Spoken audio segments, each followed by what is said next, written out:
Death बहुत सामान्य और दुख देने वाला घटना होता है। हमेशा से ये चला आ रहा है। पर हम आज ये बात नहीं करेंगे कि डेथ के बाद क्या होता है। अगर आपने इस पर जानना है तो यूट्यूब पर बथेरी वीडियोस हैं, आप उन्हें देख सकते हैं। आज हम डेथ और अबव डायमेंशन को लिंक करने की कोशिश करेंगे। सब जानते हैं मृत्यु को मुक्ति का मार्ग कहा जाता है और ये भी माना जाता है कि ईश्वर हमारे ऊपर के आयाम में रहते हैं। भगवान शिव जो कि निराकार है, माना जाता है वो 16वें आयाम में रहते हैं, जिन्हें परमेश्वर भी कहा जाता है। और मृत्यु के बाद हम परमेश्वर में समा जाते हैं। तो क्या इसका मतलब ये है हम मृत्यु के बाद ऊपर के आयामों में चले जाते हैं? शायद हाँ। ये भी कहा जाता है कि जब आत्मा को मुक्ति मिलती है तो वो ऊपर के आयामों में चली जाती है, यानी वो अदर डायमेंशनल बीइंग बन जाती है। चलिए आगे बढ़ते हैं। वैसे तो कितनी डिमेंशन हैं इस पर आज भी बहस बरकरार है, पर क्योंकि हम जानते हैं वेद पुराण हमेशा सही साबित हुए हैं, तो हम वेदों के अनुसार कहे गए आयामों की संख्या मानेंगे, जो कि 64 है। 64 आयाम, और उसमें हमारे परमेश्वर शिव 16वें आयाम में निवास करते हैं। तो ये बात तो साफ है कि हम आदि से अंत तक भी कोशिश करें तो 17वें आयाम के बारे में नहीं सोच सकते, क्योंकि कहा जाता है कि परमेश्वर तक पहुंचना इतना आसान नहीं है। चलिए दोस्तों, हम चौथे आयाम के बारे में सोचते हैं।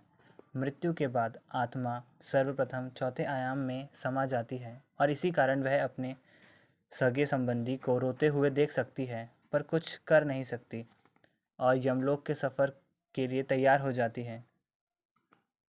अब अगर कोई भी फिफ्थ डायमेंशनल जीव है तो वह इस काबिल होगा कि देख सके कि यूनिवर्स में गैलेक्सीज किस तरह बनी, उसके सभी पॉसिबल टाइमलाइन के साथ। और लॉर्ड विष्णु भी ये कर रहे हैं, गर्भोत का सागर में बैठकर। तथा ये सागर कुछ भी नहीं बल्कि फिफ्थ डायमेंशनल स्पेस है। अगर हम एक टाइमलाइन को किसी एक घटना का चक्र माने तो फिफ्थ डायमेंशनल उन सभी टाइमलाइन में होने वाली संभावित घटनाओं का समूह होगा जो इस यूनिवर्स में हो सकता है। परंतु संसार में एक ही यूनिवर्स नहीं है, अनेकों हैं जो इन सभी यूनिवर्स में संभावित हो सकती है। सिक्स्थ डिमेंशन में रहने वाला जीव सभी यूनिवर्स के विभिन्न टाइमलाइन में होने वाले घटनाओं को आसानी से देख सकता है। तो अब प्रश्न उठता है, कौन सभी यूनिवर्स के सभी टाइमलाइन को देख सकता है? जवाब तो सिर्फ एक है, ईश्वर, भगवान विष्णु, जिन्हें महाविष्णु भी कहा जाता है। कर्ण ओशन में रहते हुए वह सभी यूनिवर्स के विभिन्न टाइमलाइन को देख रहे हैं। अब बात आती है सेवन डिमेंशन की। आपको ये जानकर आश्चर्य होगा, अब हमारे पास कुछ सोचने को बचा ही नहीं है। हमने सभी यूनिवर्स और सभी टाइमलाइन की बात कर ली है। सिक्स्थ आयाम तक हम इसलिए सोच पाए क्योंकि वो फोर्थ आयाम से जुड़ा था, समय।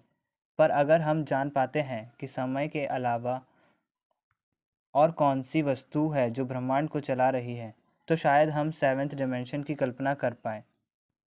पर हम आगे जान सकते हैं। हमारे पुराण में बताए गए कथन के अनुसार वे आत्मा जो मोक्ष पा लेती है, जीवन मृत्यु के इस चक्र से आज़ाद हो जाती है तथा वह इस काबिल हो जाती है कि अपने से नीचे के आयाम को देख और समझ पाए।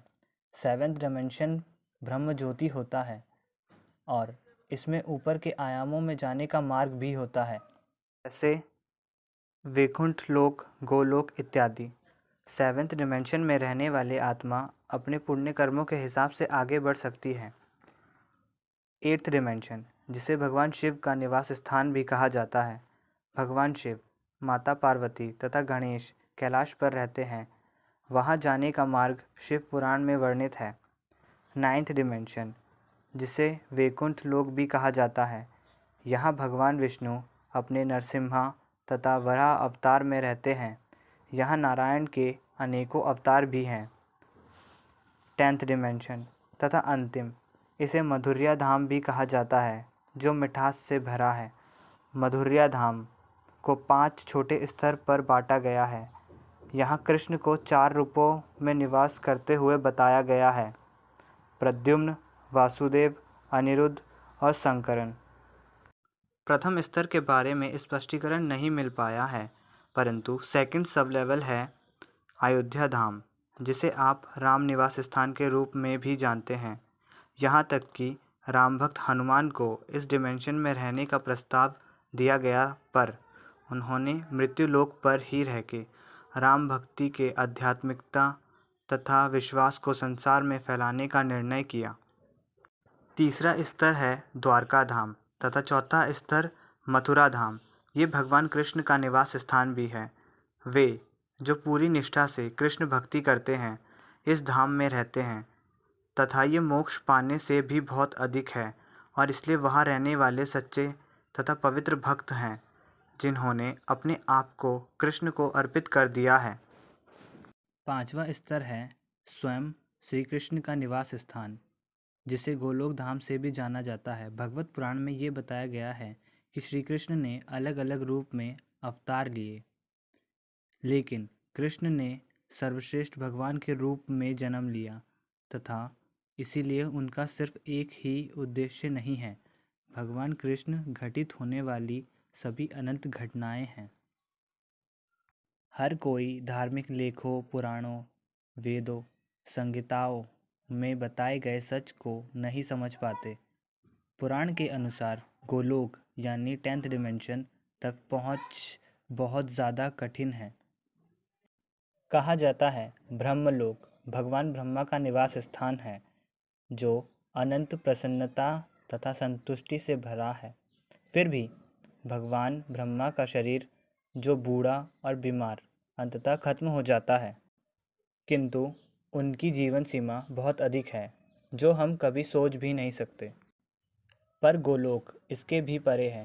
भगवत पुराण में लिखा है कि वह आत्मा जो गोलोक में रहती है वह कभी भी नीचे के डिमेंशन में वापस नहीं आते।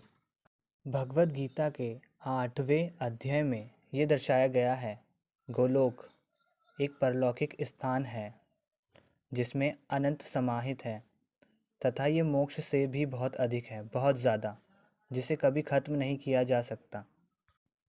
वे जो प्रभु के नाम तथा मंत्र जपते हैं, जैसे हरे कृष्णा, हे गोविंद दामोदर, भगवान स्वयं उनके लिए स्वयं तक पहुंचने का मार्ग खोल देते हैं। इसका वर्णन भगवत गीता के 8वें अध्याय में मिलता है। जब हमारा प्राण देह छोड़ने वाला होता है और हम कृष्णा को पुकारे तो हमारी आत्मा स्वयं 10वें आयाम तक पहुंच जाएगी। परंतु अगर मृत्यु के समय हम हमारे मस्तिष्क को आदेश देते हैं भगवान का नाम जपने, तो ये नहीं होगा, क्योंकि अंतिम क्षणों में ये नामुमकिन है कि आप सर्वशक्तिमान भगवान को याद कर सकें। भगवत पुराण में इस पर एक कहानी भी है कि एक व्यक्ति मृत्यु के समय अपने पुत्र, जिसका नाम नारायण था, उसे पुकार रहा था तथा भगवान ने उसे अपने निवास स्थान पर ही बुला लिया। और इसीलिए ये ज़रूरी नहीं कि गोलोक तक पहुंचने के लिए कठिन परिश्रम तथा तप करने की ज़रूरत है। वो जो पुण्य करते हैं स्वयं ही गोलोक पहुंच जाते हैं। तथा ये बिल्कुल ज़रूरी नहीं कि आप धार्मिक उपायों से ही ईश्वर को प्राप्त कर पाते हो। हमारे किए गए कर्म से भी हम ईश्वर को प्राप्त कर सकते हैं। ये मत भूलिए कि हम करता नहीं हैं। जो भी होता है या हो रहा है सबका कारण तथा कारणों के कारण श्री कृष्ण है। हमें उनकी सेवा करने का काम सौंपा गया है, और जब हमें ये ज्ञात हो जाएगा तो हम जो भी कर रहे हैं उसका परिणाम स्वामी को दिया जाएगा, तो हम बुरे कर्तव्यों से दूर हो जाएंगे।